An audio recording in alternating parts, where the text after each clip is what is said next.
ada satu ketakutan yang aku simpan adalah apa? Aku takut dibilang gila. Assalamualaikum warahmatullahi wabarakatuh. Untuk para penikmat kisah misteri, semoga kisah yang akan saya angkat dapat memberikan wawasan baru dalam dunia misteri para sahabat. Galik mana galik?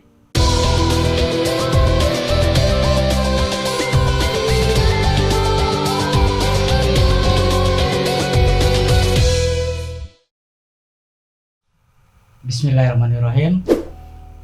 Pada kesempatan ini saya akan sedikit berbagi cerita kepada sahabat misteri, mulai dari saya lahir bahkan nanti sampai pada cerita-cerita misteri yang lainnya. Tapi alangkah baiknya jika kita berkenalan terlebih dahulu. Tak kenal maka tak sayang maka tak cinta. Nama saya Galih, lahir 29 November 1984. Saya anak keempat dari Bapak Raden Sunarko Harjosuarto, dan saya adalah anak kembar, dimana kembar saya ini adalah laki dan perempuan. Yang sebenarnya orang tua saya sendiri tidak sadar dan tidak tahu kalau bakal ada kelahiran saya. Karena apa? Di saat mungkin di zaman-zaman tahun 1984 itu belum ada USG, ya. Dan itu hanya diperkirakan ada satu anak bayi. Tapi ternyata apa? Waktu itu sempat aku tanya sama papa. Kata papa, sebelum aku lahir, papa itu setiap malam selalu dimimpikan. Selalu mimpi bertemu dengan anak kecil menggunakan topi kuning. Dan itu bermain di sungai, sedang memancing. Hingga sampai akhirnya mama melahirkanku di rumah sakit. Dan ternyata apa? Divonis kembar. Kembaranku Galuh, yaitu seorang wanita, lahir 15 menit lebih awal dari aku. Dan di saat kelahiranku ternyata aku sungsang.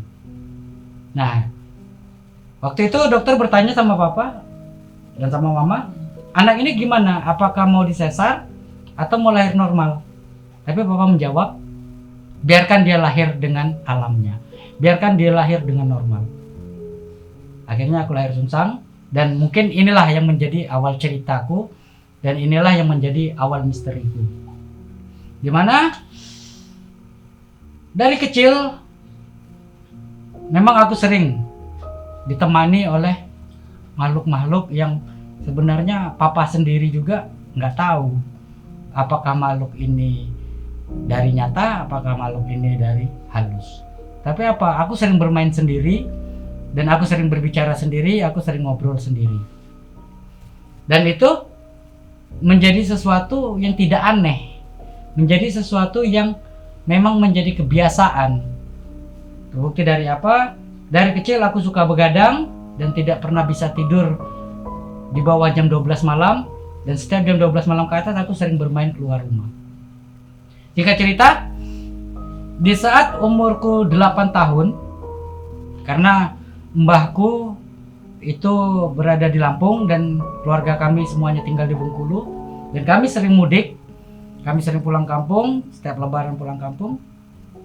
Di Lampung ini, di keluarga, di rumah mbah, ada satu bangunan di belakang rumah,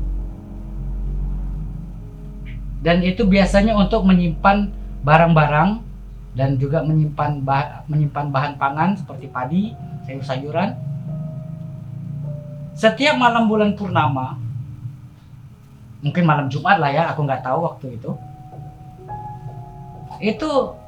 aku selalu datang ke bangunan itu, ke rumah, ke gudang yang tempat menyimpan pangan ini, dan aku melihat di situ selalu ada kopi dan rokok.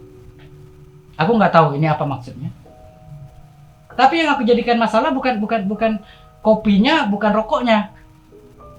Tapi apa yang di hadapan kopi dan rokok ini? Ternyata apa? Disitulah aku sering melihat sewujud makhluk berbentuk raksasa, badan besar tinggi.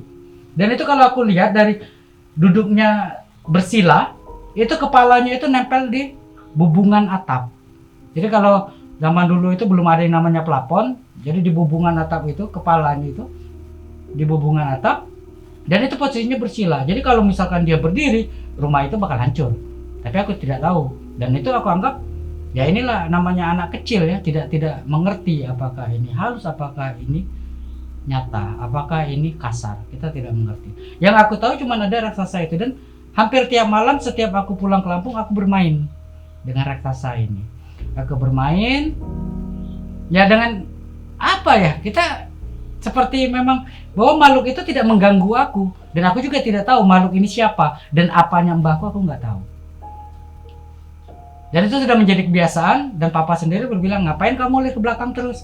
Ngapain kamu sering main ke bangunan itu? Ya aku bilang, di situ ada temanku. Di situ ada orang lain selain keluarga kita. Dan papaku hanya tertawa. Sampai akhirnya dengan pertumbuhan waktu, dengan kematanganku, di saat kelas 6 SD, kelulusan, waktu itu aku lulus SD, aku pulang ke Lampung lagi. Ya kan, waktu itu liburnya 1 bulan. Ya di rumah mbah itu juga, aku tidak menemukan lagi raksasa itu. Dan disitulah aku mulai merasa kesepian. Aku tidak menemukan raksasa itu lagi, dan aku masih dengan kebiasaanku, setiap jam 12 malam aku selalu keluar rumah. Tapi akhirnya di saat sepupu-sepupuku udah pada tidur, di saat om, tante, bule, pak D, dan orang tua aku tidur, aku biasa keluar dari rumah. Keluar lewat pintu dapur, aku keluar. Jadi kondisi rumah mbak aku itu di pinggir jalan, dan di pinggir jalan ini nanti ada ledeng itu saluran irigasi, dan di seberang ledeng ini ada rumpun bambu yang sangat rimbun. Di situ aku keluar malam-malam, ya sekedar bermain, entahkah itu aku memetik bunga, entahkah itu aku bermain menyusuri jalan mengelilingi rumah mbahku. Aku mendengar suara anak bayi. Di situ aku mendengar sayup-sayup suara anak bayi itu,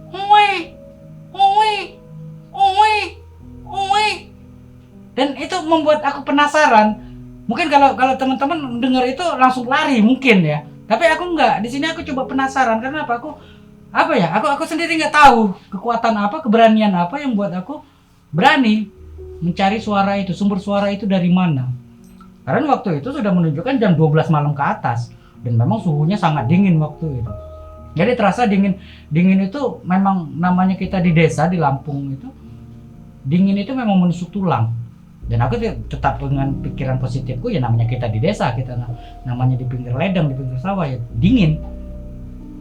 Aku coba telusurin, aku ikutin suara si bayi ini tadi. Aku ikutin, sampai akhirnya aku sadar, oh si bayi ini posisinya ada di seberang ledeng, di rumpun bambu. Jadi mulai, aku gimana caranya aku nyebrang, aku pengen tahu anak siapa ini. Sedangkan di tahun itu rumah masih sangat jarang. Dan sekitar rumah mbak itu masih bisa dihitung, rumah tetangga itu ada berapa itu masih bisa dihitung, dan tidak ada aktivitas dari warga. Bahkan mungkin aku juga nggak tahu, tidak ada orang yang melahirkan saat itu. Tapi akhirnya aku coba cari jembatan, dan ketemu jembatan, aku nyebrang, aku kejar ke arah rumpun bambu itu. Semakin kencang suara itu, Sampai akhirnya tanpa aku sadari, aku sudah masuk ke hutan bambu itu tadi, ke rumpun bambu itu tadi. Dan betul, di situ aku temukan anak bayi baru lahir, dengan badan masih basah dengan darah itu, dengan selendang putih di bawahnya. Tapi yang kita tanya, ini anak siapa di tengah rumpun bambu? Siapa yang melahirkan di sini? Tidak ada ibunya, cuman ada anak bayi itu tadi dengan selendangnya, dan kondisinya pun memang betul-betul seperti anak bayi yang baru lahir, masih dengan darah-darahnya. Aku coba duduk di situ. Namanya kita anak kecil, nggak tahu ini mau diapain. Anak ini mau diapain, kelas 6 SD itu aku betul-betul nggak tahu caranya. Apakah anak ini mau saya gendong? Apakah anak ini mau diapakan atau saya mau pulang manggil orang tua, tidak terpikir sama sekali. Sampai akhirnya di dudukku ini tadi, dengan menatap anak kecil ini tadi, anak bayi ini tadi, datang sosok ibu. Datanglah sosok ibu dengan gaun putih yang berdarah, gaun putih lusuh berdarah itu tadi. Datang, dan aku nggak tahu makhluk ini apa namanya. Datanglah sosok ini, mengambil anak ini tadi, digendonglah anak bayi ini. Dan aku hanya bisa melihat siapa dia. Aku bisa melihat itu. Dan si ibu ini hanya bilang, ambillah selendang itu. Jika kamu ingin menjadi sakti, jika kamu bisa ingin menjadi sesuatu orang yang spesial. Tapi karena aku waktu itu kelas 6 SD dan masih kecil, aku nggak ngerti maksudnya apa. Dan aku pun tidak mengambil sikap, tidak mengambil tindakan untuk mengambil selendang itu. Yang aku pikirkan hanya, untuk apa saya selendang ini? Dan saya tidak mau jadi orang sakti. Tapi terus si ibu ini bilang, ambil selendang itu, ambil selendang itu. Dan saya hanya bisa duduk menatap ibu yang menggendong anak bayi ini tadi, dengan penuh darahnya, dengan rambut panjangnya, dan muka itu pucat. Betul-betul pucat muka itu. Tidak seperti manusia pada yang wajarnya. Muka ini pucat, dengan mata yang tajam, rambut tergurai, menggendong anak bayi, penuh darah. Dan selendang di bawah itu disuruh ambil. Dan tiba-tiba menghilang. Berpamitan, dia menghilang.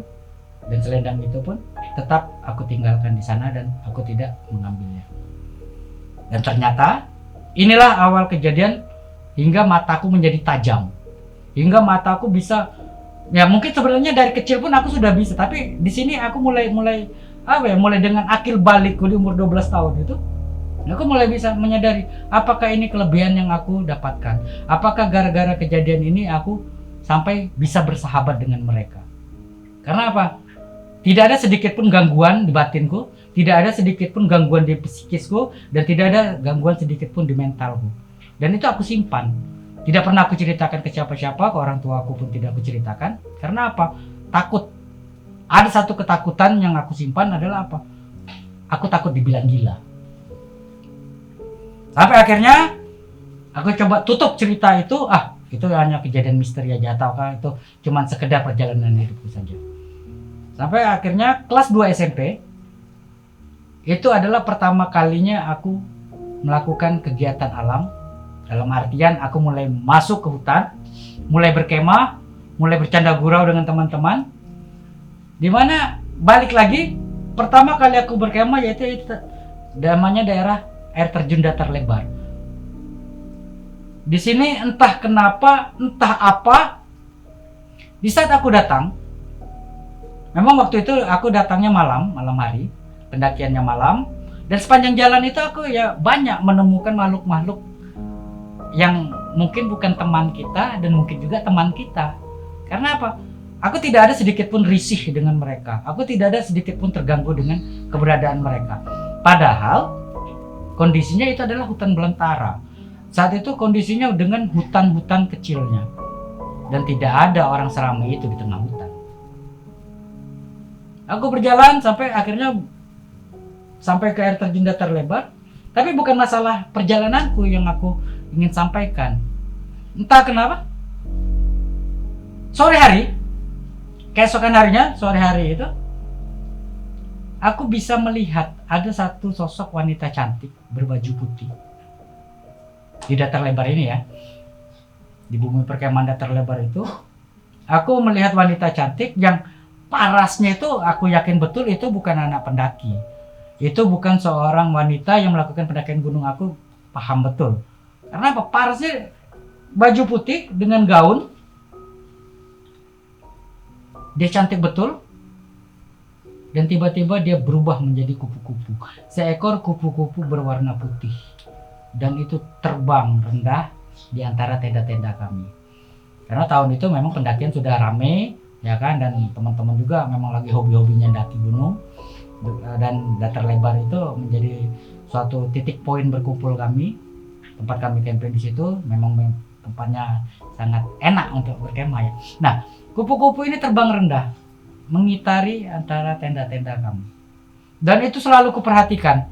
Kupu-kupu ini terbang, mulai dia terbang ke tenda satu, mulai dia terbang ke tenda satu, mulai lagi terbang ke tenda satu, hampir seluruh tenda itu dia datangi. Tapi dengan posisi terbang. Tapi di saat kupu-kupu ini hinggap di salah satu tenda, maka disitulah entahkah itu kesambet, entahkah itu kerasukan, ataupun entah itu ada konflik dalam tenda itu, bahkan sampai ada yang sakit tenda itu. Setiap tenda yang dia hinggapi pasti bakal ada kejadian. Ada yang surupan, ada yang kesambet, ada yang siangnya sehat, malamnya tiba-tiba sakit, keluar keringat dingin. Bahkan ada sampai nanti timbul konflik di tenda ini bakal berantem. Satu tim tenda itu bakal berantem. Pokoknya ada aja kejadian di saat tenda itu dihinggapi si kupu-kupu ini. Tapi di situ aku cuman bisa diam, aku tidak bisa mencegah. Jangan hinggap di situ, jangan hinggap di situ, dan aku tidak bisa melarang si kupu-kupu ini untuk terbang. Tapi ya itulah alam. Alam punya caranya sendiri, alam punya gayanya sendiri untuk memperingati orang-orang yang mungkin bersalah, mungkin memperingati orang-orang yang tidak beretika di alam. Dan kita manusia tidak bisa namanya mencegah atau memberikan nasihat, tolong perbaiki omonganmu, tolong perbaiki omonganmu, atau tolong perbaiki perilakumu. Tidak bisa. Aku sebagai manusia pun tidak bisa mengingatkan itu. Aku hanya bisa melihat. Aku hanya bisa memandang si kupu-kupu ini terbang. Dan itu hampir setiap pendakianku ke Datar Lebar, setiap kehadiranku ke Datar Lebar, aku ditemui oleh si sosok putri ini tadi, sosok peri. Mungkin aku bilangnya peri, ya kan, karena aku sendiri nggak tahu ya. Kalau dibilang siluman, aku juga nggak tahu siluman apa, ya kan. Kalau dibilang hantu, aku nggak tahu hantu apa. Tapi karena dia bentuknya seperti wanita cantik, mungkin aku lebih enak nyebutnya peri. Dah. Itu kelas 2 SMP sampai akhirnya kelas 3 SMP. Kelas 3 SMP. Aku melakukan pendakian dengan teman-teman seperti biasa, dengan grupku, dengan rombonganku. Dimana karena aku pribadi sebagai tim lead, ya kan. Karena aku mendaki Datar Lebar ini selalu suka bawa adik-adik baru. Yuk kita mendaki Datar Lebar, yuk kita mendaki Datar Lebar. Dan itu setiap pendakianku pasti ada orang yang baru. Nah, dan aku pasti paling seneng itu yang namanya daki malam. Karena apa? Yang satu, tanjakannya tidak terlihat. Yang kedua, suhunya juga sudah dingin, ya kan. Kalau kita mendaki siang kan terasa betul panasnya dan badan berkeringat. Kalau malam enggak. Dan juga kita lebih bisa memfokuskan pada teman-teman. Dalam artian apa di sini? Kita berjalan akan terus beriringan. Tidak seperti siang. Kalau siang kan pasti ada yang pengen jalan duluan, ada yang pengen istirahat, ada yang tinggalan di belakang dengan egonya masing-masing. Tapi kalau malam enggak, kita akan terus berjalan ini dengan barisan kita, dengan center palingan di depan satu, di tengah satu, di belakang satu, atau teman-teman yang lain ada yang bikin obor, selalu dengan pendakian malam. Tapi di kelas 3 SMP ini yang pengen aku ceritakan adalah waktu itu malam maghrib, kondisi hujan lebat, dan aku hentikan pendakianku, perjalananku aku hentikan di desa terakhir, di desa Datar Lebar itu. Tapi akhirnya sekitar jam 9 malam, hujan mulai reda, sudah tidak ada hujan lagi. Kita mulai daki dan ternyata jalur yang kita lewatin itu sudah mulai licin. Karena apa? Hujan sudah reda. Beda ceritanya dengan kalau kita mendaki di saat hujan lebat, itu jalur bakal bersih. Tapi karena ini selesai hujan lebat dan hujan udah berhenti, itu hanya meninggalkan tanah becek. Di sinilah, karena kita saling melindungi tim, dan aku waktu itu tim lead sekaligus tim sweeper. Jadi aku maju ke depan, ngecek ke tengah, mundur lagi ke belakang. Seperti itu terus sampai akhirnya apa? Babak belur aku di situ. Aku babak belur ya karena apa? Dengan penampakan makhluk ini aku coba melindungi teman-temanku, aku coba melindungi rombonganku. Di saat dia si makhluk ini ke belakang, aku lari ke belakang. Di saat makhluk ini ke depan, aku lari ke depan. Babak belur sampainya apa? Yang namanya kebanting itu udah puluhan kali. Kebanting di jalur itu, guling-guling di jalur itu udah puluhan kali. Karena apa? Aku tidak mau rombonganku kapok dengan pendakian ini. Aku tidak mau rombonganku cedera dengan pendakian ini. Babak belur di situ sampai akhirnya aku terjatuh, dan itu di kaki itu batu tajam di tanah itu membentur tulang kering, dan itu batu itu nancap di tulang kering itu, dan luka yang cukup dalam. Tapi aku cuma mikir, udahlah luka biasa. Tapi ternyata apa? Darah itu terus mengalir. Darah itu mengalir di kaki, bercampur dengan lumpur, lendut ini tadi, dan bajuku juga udah kotor semua. Dan sebenarnya apa? Aku mulai merasa kakiku kram waktu itu. Mulai merasa kaki kram. Sampai akhirnya, karena visi kita adalah untuk mencapai air terjun datar lebar dan tidak mungkin aku berhenti di tengah perjalanan. Aku teruskan berjalan tanpa cerita ke teman, tanpa cerita ke rombonganku bahwa aku mengalami luka ini tadi. Tetap berjalan sampai alhamdulillah sekitar jam 12 malam, karena memang pendakiannya agak berat malam itu ya. Jadi yang harusnya 1 jam tembus, ini bisa sampai 3 jam, 2-3 jam kurang lebih. Baru kita sampai ke air terjun datar lebar dengan jalur pendakian yang becek waktu itu, licin, banting-banting. Di situ teman-teman langsung aku instruksikan, tolong dirikan tenda, aku mau cuci badan. Ya, teman-teman diriin tenda, rombongan tadi mulai merapikan tenda dengan bagi tugas masing-masing. Yang masak ya masak, gitu kan. Yang bagian jatahnya nyalain api ya nyalain api, yang diriin tenda. Dan aku sebagai tim lead waktu itu langsung aku tinggalin rombonganku. Aku lari ke air terjun datar lebar, ke telaga air terjunnya itu. Disitulah kesalahan yang aku buat. Di situ aku nggak pakai mikir panjang, nggak mikir apa, yang aku pikirkan hanya membersihkan badan. Jadi lumpur itu langsung aku nyemplung di air itu, jebur biur gitu. Di tengah malam itu jam 12 malam. Mungkin orang-orang pada bilang, wah sinting nih Galih katanya tengah malam jebur di air terjun yang dinginnya kayak gitu yang di telaganya itu. Tapi aku karena apa ya, mungkin inilah namanya kita bersahabat dengan alam. Inilah namanya kita mulai merasuk di alam itu ya. Jadi alam itu ya nggak apa ya, bukan menjadi penyakit buat kita. Tapi ternyata aku salah. Aku nggak sadar kalau ternyata kakiku itu masih mengeluarkan darah. Ya, aku bersihin semua lumpur-lumpur di badan itu, dan darah itu masih terus mengalir di kaki ini. Dan kaki itu udah mulai kerasa kram karena banyak darah yang keluar ini tadi. Dan ternyata darah yang keluar inilah yang memanggil sosok gaib. Jadi darah ini keluar, kebetulan malam itu malam terang bulan purnama itu. Tiba-tiba mataku itu melihat, ya kan? Mataku ini tertuju pada batu besar di tengah-tengah air terjun itu, yang jatuhnya air terjun itu. Dan seperti biasa, banyak makhluk-makhluk gaib di situ aku lihat yang tapi tidak menarik perhatianku makhluk-makhluk ini. Tapi yang satu ini mulai menarik perhatianku. Di batu besar itulah untuk pertama kalinya aku bertemu dengan si sosok ini. Di batu besar itu tiba-tiba keluar kepala ular. Kepala ular itu nempel di batu itu, dan ular ini kepala ada, kalau kita bisa lihat, teman-teman bisa gambarkan, ular ini ular besar dengan kepalanya ada 7 cabang. Dan itu kepala itu nempel di batu itu, bersandar di batu besar itu. Tidak ada badannya, hanya kepalanya saja. Jadi setengah leher dan kepala itu ada 7 cabang kepalanya bersandar di batu itu, dan di atas kepala ular itu yang tengah, disitulah putri itu berdiri. Disitulah pertama kali sosok putri berbaju merah itu berdiri. Dengan apa? Kembali lagi dengan gayanya. Dengan kuku panjang, tangan seperti membawa sesuatu, dan yang dibawanya itu adalah kain.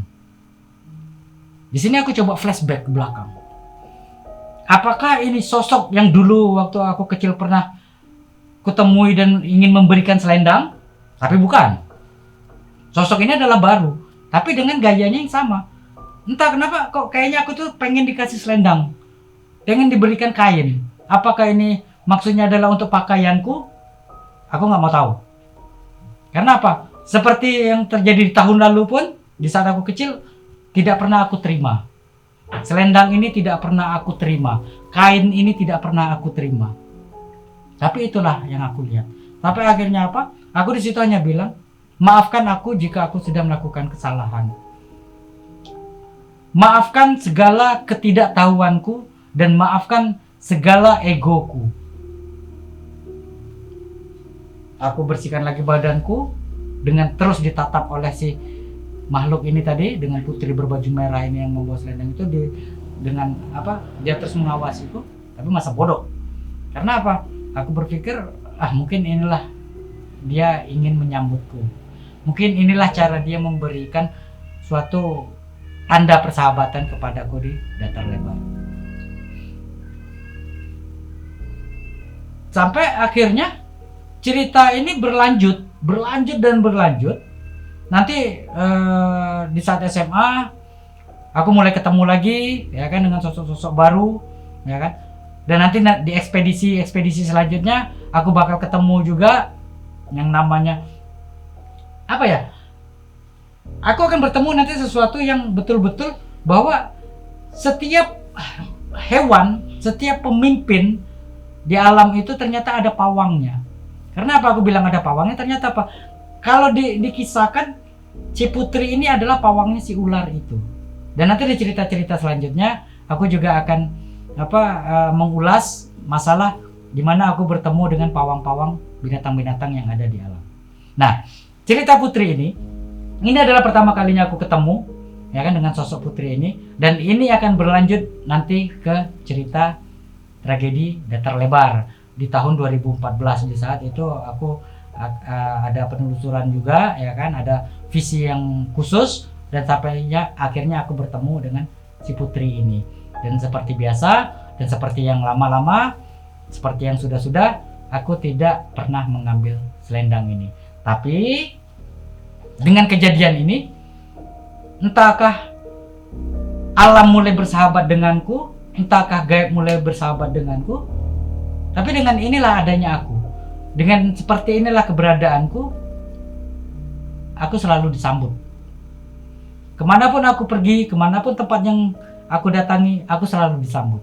Alhamdulillah, alamnya menyambut dan gaibnya menyambut. Tapi sekali lagi saya minta maaf, saya tidak pernah memusuhi mereka. Dan entah apakah mereka memusuhiku, sekali lagi aku tidak pernah memusuhi mereka. Biarlah misteri akan tetap jadi misteri. Yang penting tetap mawas diri bahwa selain kehidupan nyata, dan ada mereka yang tak kasat mata. Nantikan terus cerita selanjutnya di Gali Mana Gali. Assalamualaikum warahmatullahi wabarakatuh. Cukup.